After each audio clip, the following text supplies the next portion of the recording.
Welcome to Between the Vines. My name is Kevin Martin. I'm here with Andy Musa in the Lake Erie Regional Grape Programs, here to bring you another weekly update.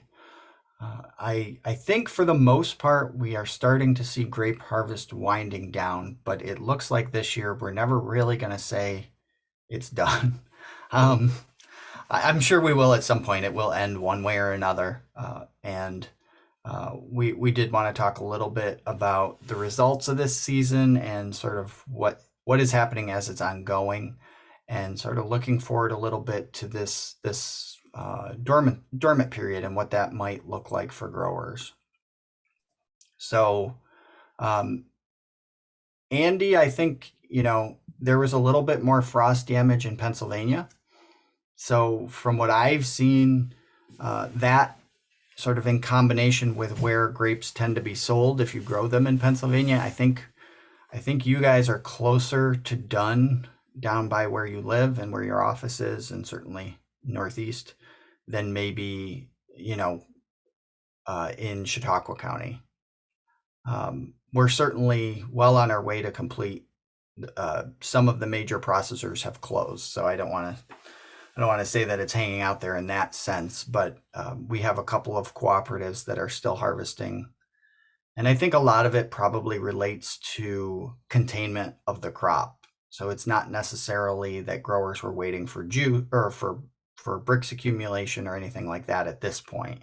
I think really it's more of a function of crop containment and how fast the processors can process, at least in these, at least in the conditions that they were dealt this year. So um, there's a little bit of acreage left, and if you read the crop update last week, I talked about a little bit about how this might be a record season for some growers.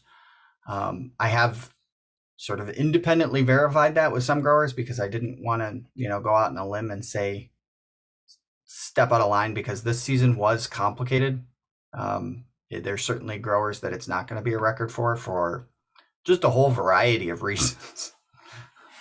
We had frost, we had hail, and it does look like we had at least a meaningful amount of acreage that went unharvested because of a lack of Brix accumulation. And some of that may have accumulated Brix at the very end, but conditions just were not well suited for harvesting. So, a couple of different things I think happened was wet conditions led to things like mud and lower Brix because it was, physically raining as people were trying to harvest on the last couple of days. So I do think that eventually there was some acreage that did reach very minimal Brix accumulation that could have been delivered, but it was just trying to harvest too much in poor conditions at the very end.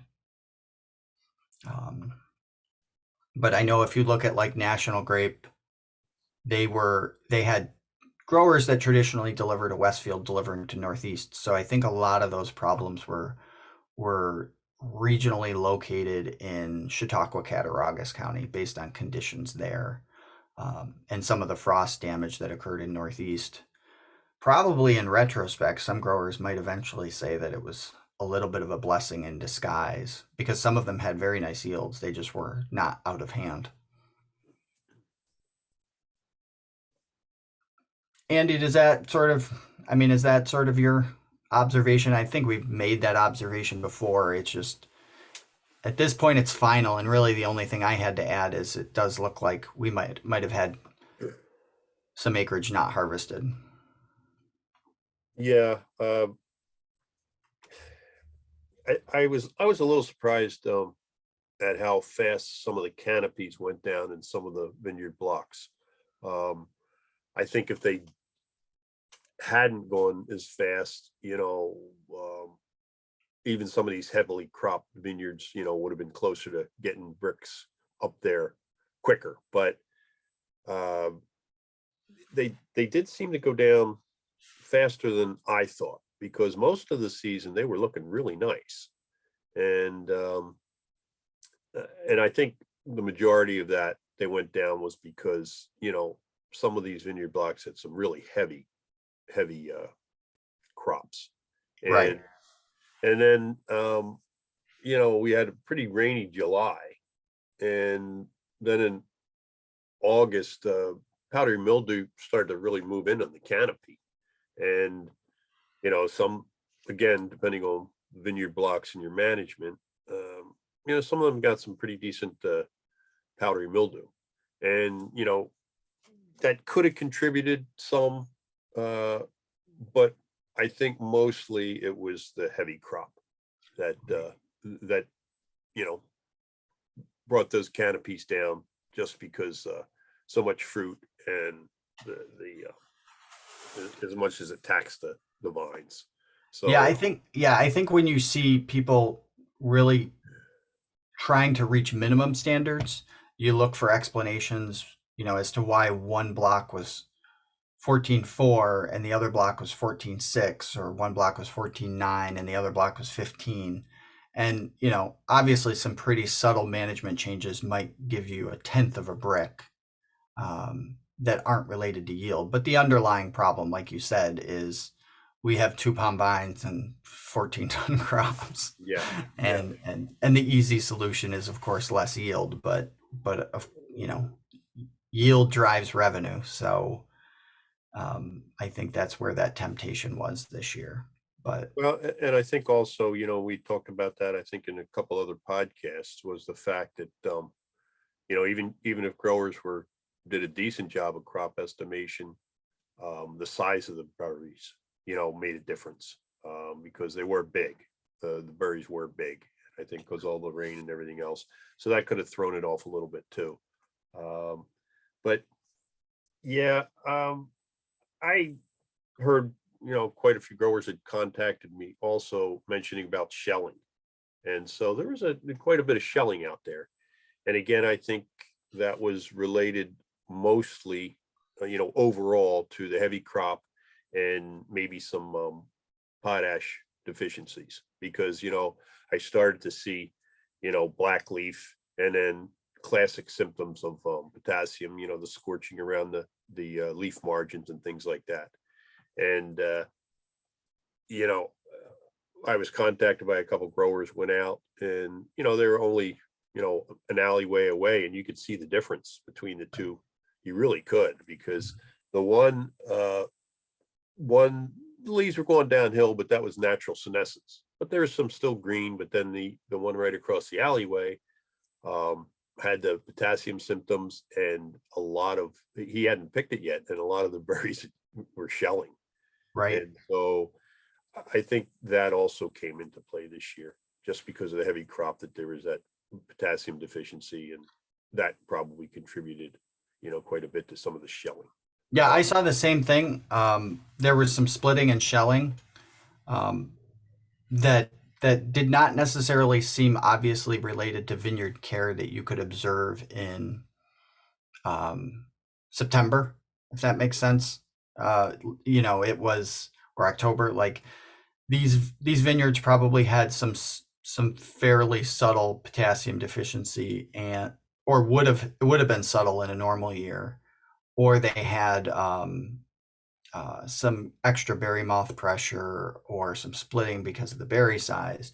But it was definitely not obviously related to vineyards that you would say were very poor vineyards. Right. So the very poor vineyards that were probably a little less overcropped just because they were in such poor care. Normally, I think that's where you see a lot of shelling, because you just see a lot of secondary disease come in, and they just fall apart. But I'm guessing this was probably related more to potassium and berry moth, because it was in the sort of better vineyards, maybe not the vineyards.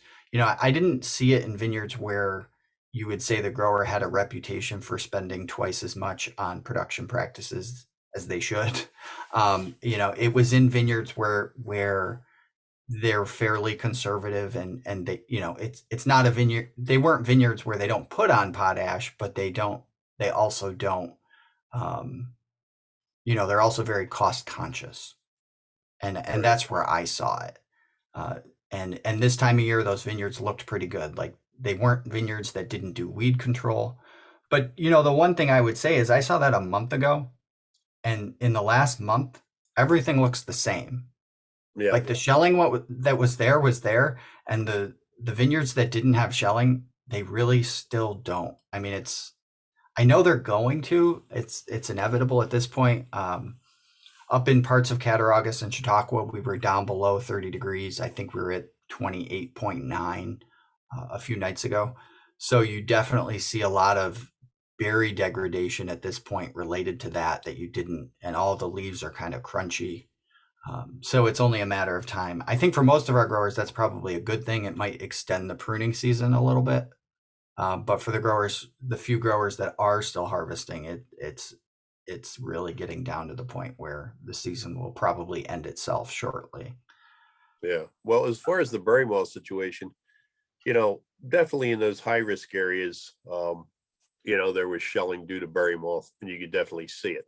Mhm. But like I said, I went out to some vineyards when they asked me about the shelling, and you know, they asked me, is this berry moth because of berry moth? And it was in areas that were not berry moth areas. So, picking up those shelled berries and looking at them, they were uh, still really intact.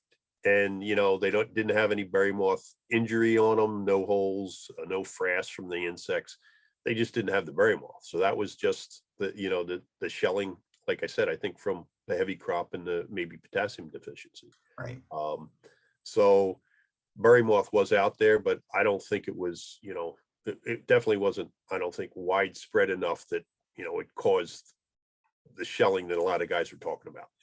Right. And again, like you said, it was, widespread. It wasn't just like certain areas. So I've heard from a lot of different guys, oh yeah, shelling. So I think that was the main culprit, was just the heavy crop.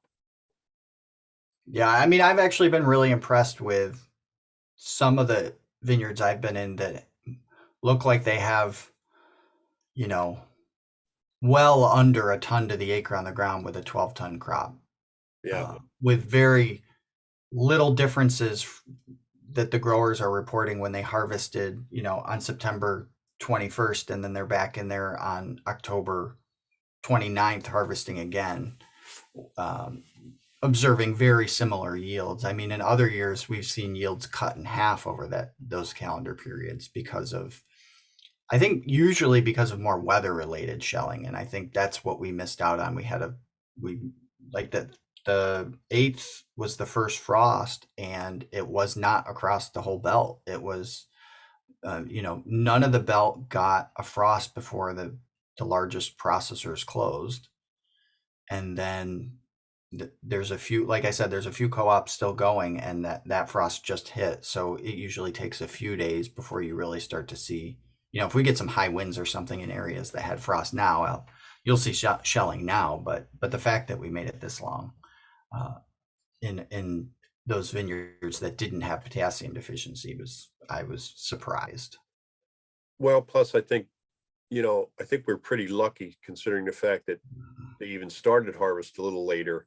I Yeah. was thinking, boy, if we get into this frost situation, or, where the heavy winds and rain and stuff, we've seen that during the end of harvest, and then, or like you said, the frost, and then boom, it sort of ends everything.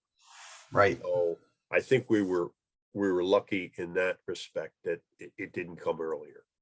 So, Yeah, in terms of bricks accumulation and extending this harvest out, I don't know that the weather did us any favors after, August 1st. This was fairly average to below average, I think, in terms of potential for bricks accumulation, but we definitely got lucky in the sort of holding on and extending the season for what it's worth, for sure. And I did want to touch on a little bit on why we needed that to happen. We are continuing to see grape prices be somewhat healthy, but along with that has come the rise in prices of just about everything else. So probably the latest one is there was a report out last week that we are, I guess as a country, we're short about 80,000 truck drivers. And everybody, has probably seen this in the news as it relates to backups in ports. And growers do import certain supplies, and it will affect the price of those tires, harvesters, things like that. But I think more dramatically in a way that you're not going to be able to successfully manage, because you could just postpone a tire purchase in certain instances, or certainly a harvester purchase. Uh, so maybe this will, supply chain problem will resolve itself in a couple of years. But a bigger problem that's more immediate is that grape posts are, uh, coming from the spruce, pine, and fir industry, and they're cut down and they're trucked to be cut into posts, and then they're trucked to be processed and pressure treated, and then they're trucked to a distribution center, and then they're trucked to a a local distribution center, like Militello's or a supply store, like fruit growers. So that's a lot of trucking, and it's a lot more trucking than most industries have to get a product to the retail or business consumer. And so it's an acute problem, and we've seen a probably 25% price increase in posts. Some growers have successfully timed their post purchases in the past, so they've paid less, and some have paid more. So the actual increase this year will probably be between 40% and 18% when you compare to a year or two ago. And, post purchases are just sort of, they're a maintenance issue, and they relate to crop size. If we see, we'll probably need somewhere in the neighborhood of 300,000 posts this year, give or take 50,000, because of the large crop. So having a supply chain disruption in that market is problematic, because we know we're going to need more because of the higher crop. So even if growers tried to buy these a while ago, they're still going to have to buy more, and it's just going to be an added cost that fortunately we're in the position to be okay with for now, because grape prices are up, and that's going to work out well for growers that were able to harvest a good crop, and it'll be a struggle for growers that were unable to do that.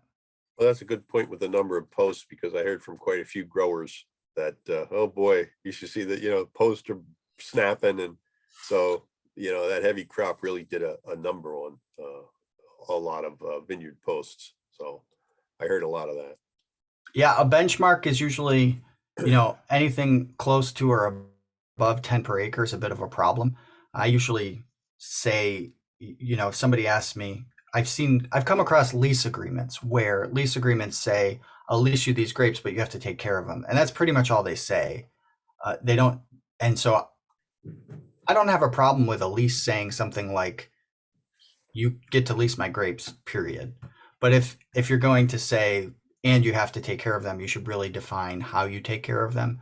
And one of those benchmarks is usually, if you turn this lease back over to me and there's more than 10 broken posts per acre, you have some financial liability to fix those posts. Because one of the common things is to just not maintain the trellis if you're trying to get as much revenue out of a lease as you can, because it's a long-term investment. And if you don't maintain the trellis, you become more profitable in the short term, which is great for a lease, but bad for the person who owns the land.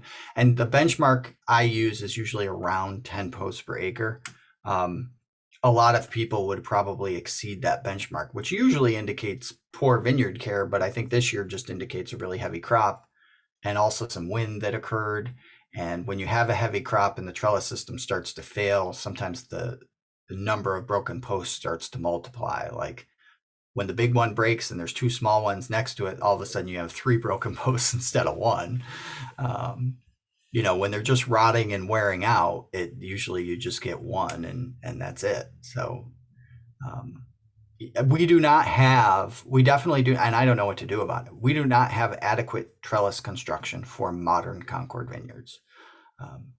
I don't know that it's sustainable to go in and fix it all, but it was really, I mean, it was essentially engineered, and I don't know if all growers know this, but somebody sort of engineered it, and then it became a common construction practice for growers to build trellis in very similar ways, all based on this engineering that was designed to hold up the largest crops we had of 6 tons per acre. Yeah. Or maybe 7. And when we exceed that or we have unusually high winds, we have problems. And so this year we have a problem, and grape posts are probably going to be in the neighborhood of $8 to $12 a piece. And, there were definitely some growers that were paying $5 a post 5 or 6 years ago. So, Well, the other thing I'd like to throw in there, it's a little bit off the subject that we're talking about with harvest, but about the posts.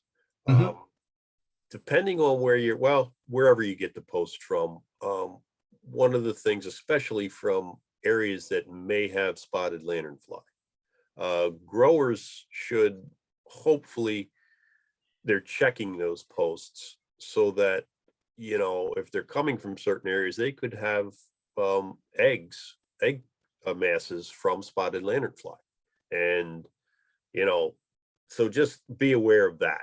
right. Know where your posts are coming from, and be especially vigilant if it's maybe from areas that already have spotted lanternfly in them, but check them anyway Right. and look for those egg masses. Yeah, and I could be wrong, but I'm fairly certain none of the treatment facilities or the harvesting facilities are anywhere near spotted lanternflies. But like I said, there's another step in that process, and a lot of times these posts go from treatment to a fairly large distribution center. Right. And that's where it might be, I don't know where all of those are. I mean, there could certainly be one in Lancaster, Pennsylvania, and Yeah, that would be I a don't know problem. either. So I think the good news is even though we know that these posts stop in 3 or 4 different locations, you probably have to pay the most attention to the last place, um, or I guess the second to last place. So the supplier you buy it from, if you buy them locally, if you ask them where they were delivered from, then you probably have your answer. I don't think you have to go back further than that, but I know growers who talk about getting good posts and bad posts, and um, they like them to come from certain regions and areas. So this information is available. I know growers have tracked it down individually. So you could probably go all the way back to the source, because some growers like to do that for quality reasons. But you could also do it for lanternfly reasons. Um, Well, the other thing before we get off some of this, we talked a lot about the size of the crop and potassium deficiencies, and you know, Kevin, you and I and Terry Bates and Jen have been talking about, the growers should really um, be aware of putting on maintenance potash this year, just because, even if they don't usually, just because of the fact that the crops were so heavy, and, we were getting reports of shelling and black leaf and potassium symptoms on the leaves. So, right. you know, this should definitely be a year that whether you do it usually or annually or not, to at least do a maintenance level. So that would mean most growers, if not, well, the majority of them should be putting on maintenance levels.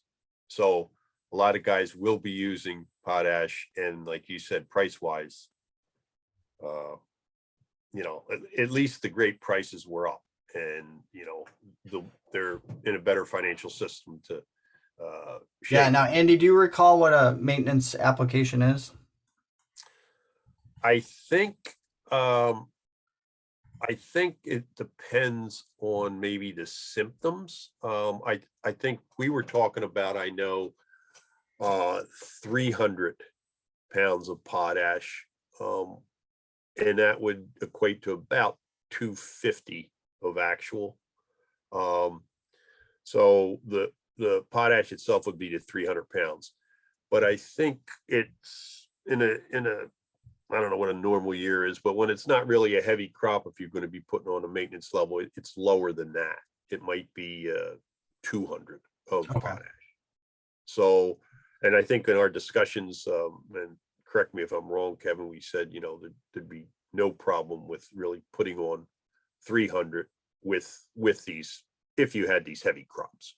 Right. Yeah. And I mean, I really, you know, if you asked me, and growers did ask me, if you asked me 2, 3 years ago, um, I think the first step, of course, is to urge petiole samples, but it's really difficult to give a maintenance level if there are any symptoms without that information, Right. because you're sort of playing with fire. And at the time, potassium I felt was really cheap. There were inexpensive. There were some growers who did not feel that way because they remember 1980 when potassium was like, I don't know, $50 or $40 a ton. I mean, it was a quarter of the price of urea or something like that. Um, but I don't remember any of that. So to me, it seemed inexpensive because what I remember is when it hit $1,000 a ton, and then it was at 500 for a long time, and now all of a sudden it was below 300. So it's, to me, it seemed inexpensive. So when I saw symptoms, if they were just unable or unwilling to do a petiole sample, I would certainly be well on the high end of a maintenance application, because on the other side of that equation is you're risking crop loss through shelling, and that's a real problem. I mean, that's when you're really seeing losses related to profitability. So I mean, more robust sampling is going to be required to be sustainable with higher grape prices and higher fertilizer prices, because it just makes those mistakes, because you can make this mistake in either direction. You can put on too much potash or not enough, and it makes those mistakes a lot more expensive. Yeah, So the best case scenario is that if the guys have soil tests, and then, like you said, if they put on a maintenance level, um, really they should go in at bloom time to take a petiole sample. Now, that's not the ideal time for potassium.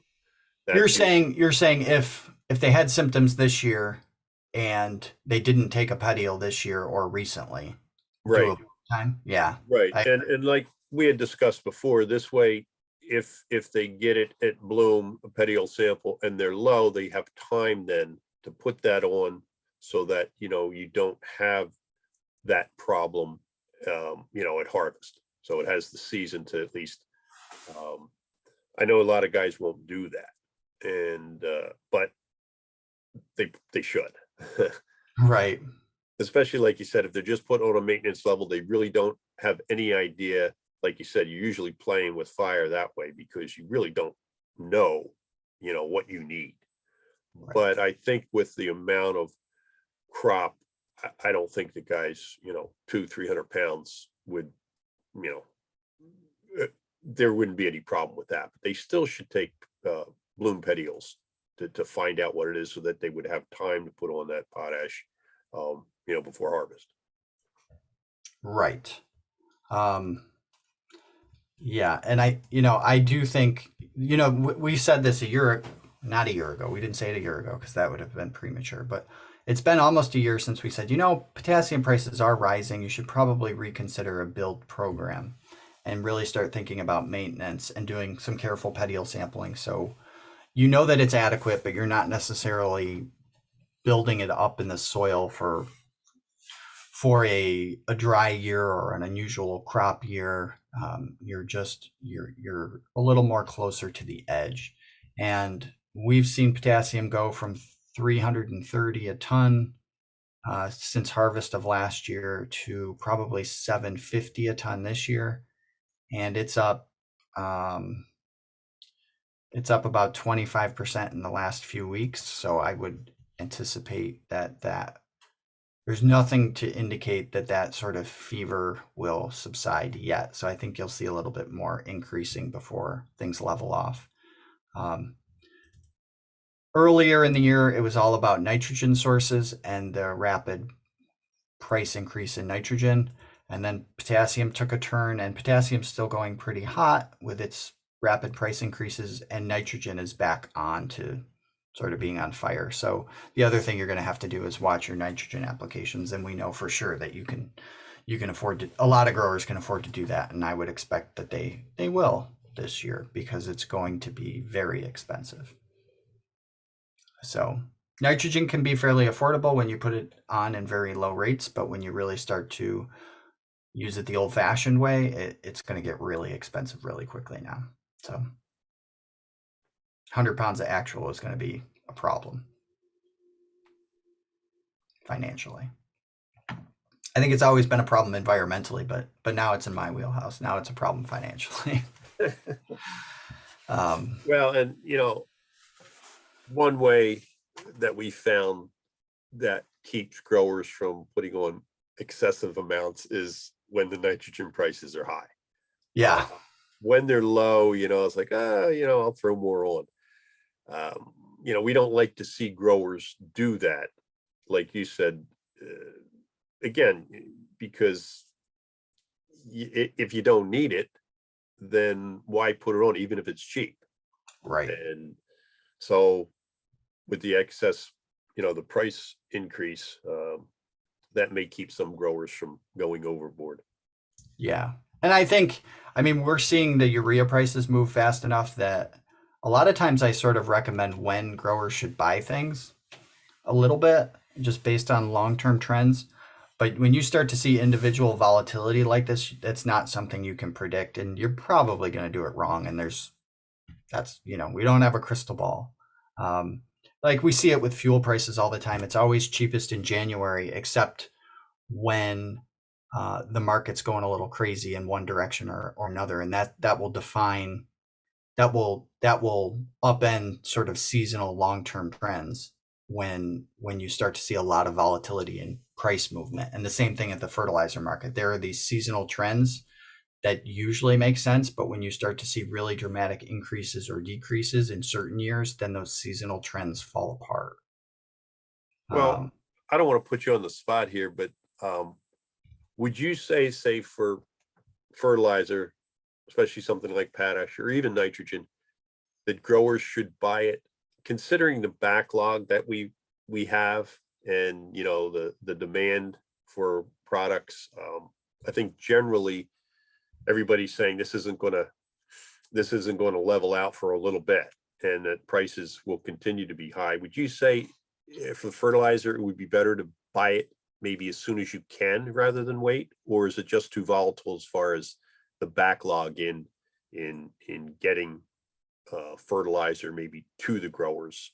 Um, Yeah, so I think when there are supply chain disruptions, if those do occur, although I haven't heard of too many in the fertilizer market, then it probably makes sense to do a partial buy, to make sure you get really what you need, because to be you don't want to be in a situation where your choice is to spend $4,000 an acre or a ton on potash or not put down potash, because you could see a temporary price spike of anything that could last 2 weeks. I mean, years and years ago, we saw $7 corn because that's what commodities do. We saw it for like 2 weeks. Nobody actually bought or sold any corn in that price except for the two or three people that were stuck and really, really needed to. So, put yourself in a position where at least like 150 pounds of potash per acre you've already purchased. If you saw deficiencies more than that, um, and same with urea, 25, 30 pounds of actual N per acre. That's probably what I would buy now. Maybe, and it's hard to give rate advice, without knowing individuals, but 10 or 15 pounds per acre is probably as low as anybody goes. That's what you want to buy now. well, and so more or less it would be, if you It don't would be buy some of it now, enough to probably alleviate any disaster next year, if you have enough to alleviate a disaster. so probably buy your potash, at least maintenance levels now, so that you at least have enough to put the maintenance levels on. Yeah, but I mean, I wouldn't blame you if you bought like half of your maintenance level now, if you were in a situation where you didn't have a good crop this year and you don't expect a good crop next year, which would probably be like somebody who had a huge crop and didn't harvest it. Yeah. So somebody like that probably isn't going to have a huge potassium need next year because they didn't really remove it and the vine is fairly well taxed. So I think it does depend on the situation, but at least most of or part of your maintenance dose should be purchased. And how aggressive you are with part, most, or all of your maintenance dose should probably be informed by how much you know about your soils and petioles. So the more you know, the more confident you can be that a lighter dose of potassium wouldn't induce an immediate problem in a low crop year. But we've seen potassium go up 26% in the last 3 weeks, and some nitrogen sources we've seen nitrogen go up 25% in the last 3 weeks, and potassium is up about the same. So yeah, is up the same. So, in 2 weeks, it could be up another 25%, or it could be down a little bit. I think if you really want to save money on fertilizer, if that's your goal, you're really going to have to wait. Like, it's going to be very last minute for you. So if that's going to make you nervous, you probably want to buy it now. But I'm a little nervous just about how fast things are going up. So sometimes it might make sense for it to level off before you make that purchase. It's really not an easy decision when things are moving this quickly. It's like throwing darts at a moving board. I don't have a lot of great advice. The best advice I think I have is, if you buy it 3 times instead of once, you threw 3 darts instead of 1, and maybe only 2 of them missed. I don't know. So, no, it's not it. Yeah. So we've covered posts. We've covered fertilizer prices. They both look ugly. Labor's going to do the same thing. It's all kind of ugly in terms of costs. You've really got to be able to harvest a crop and take advantage of these higher prices to have some success with these higher prices. We're really, it's probably not going to want to hear this if you're the one person who got slammed with hail, but usually when we see inflation that's dramatic, grape prices lag way behind. So this happened in the 60s, it happened in the 80s. Growers are making a very modest amount per acre, and then some crazy inflation hits, and eventually grape prices catch up. But in the meantime, you have to figure out a way to survive. And we got high grape prices before we had to incur most of these costs. So that's as optimistic as I can be about it. Potash was not $1,000 an acre for 3 years, with the first 2 years being $200 grapes. So the grape prices came first this time, which is as good as it can be. Now we just have to maintain those prices as long as the other prices are maintained, and be much more careful and diligent about management, because that's what we always do. As the risks always get larger when the price gets higher and the inputs get higher. So more petiole samples, things like that. I think that's all I have for this week. I don't know if you have anything else, Andy. No, I think you covered it. I'd like to say good luck pruning to everybody, and finding adequate labor sources. I've seen some pruning already happening, so over the next week, good luck there. I do know some of you are going to wrap up harvest in the next week, so I guess good luck there. I think we've been saying that for like 3 weeks though, so I apologize for the repetition, but it's just the season that isn't going to end anytime early. So thank you all for joining us, and we'll see you next week.